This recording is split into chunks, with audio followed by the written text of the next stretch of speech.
Kabupaten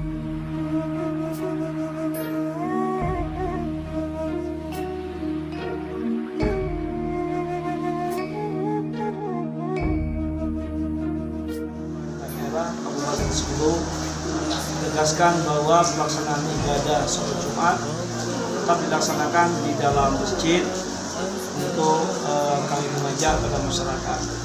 Kedua, sholat berjamaah juga tetap dihidupkan di seluruh masjid karena kita memang harus yakin bahwa setiap kita mendekatkan diri dengan Allah, maka yakinlah bahwa proses apa yang sedang kita takuti hari ini itu tidak mungkin akan mengenai kita. Kenapa? Karena sebelum kita masuk ke dalam masjid itu pasti kita sudah mengambil air wudhu, dan itu adalah merupakan bagian dari pensucian diri yang kemudian akan menghindarkan kita dari apa yang sedang terjadi di negara kita dan di negara-negara yang ada di dunia ini.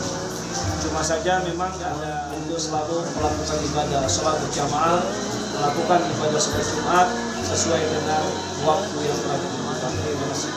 Baik, terima kasih Pak Bupati. Terkait tentang himbauan Bapak kepada para camat dan kepala desa, bagaimana daerah-daerah lain melakukan zikir dan doa bersama dan melakukan sholat tolak bala, bagaimana Pak?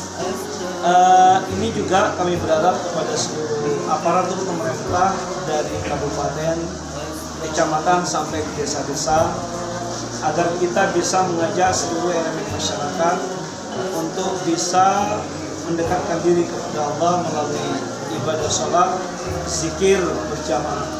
Dan kami minta tadi dengan para jamaah agar pada setiap waktu Jumat, khatib akan selalu memberikan himbauan-himbauan kepada masyarakat terkait dengan pendekatan diri dengan Allah, kemudian bagaimana kita bisa mensosialisasikan kepada masyarakat sehingga ada upaya-upaya pencegahan secara dini yang memang kita berharap ini adalah merupakan kesempatan kita untuk menyampaikan kepada masyarakat melalui mimbar Jumat, mimbar tausiah yang nanti akan dilakukan oleh para ulama, dai-dai kita.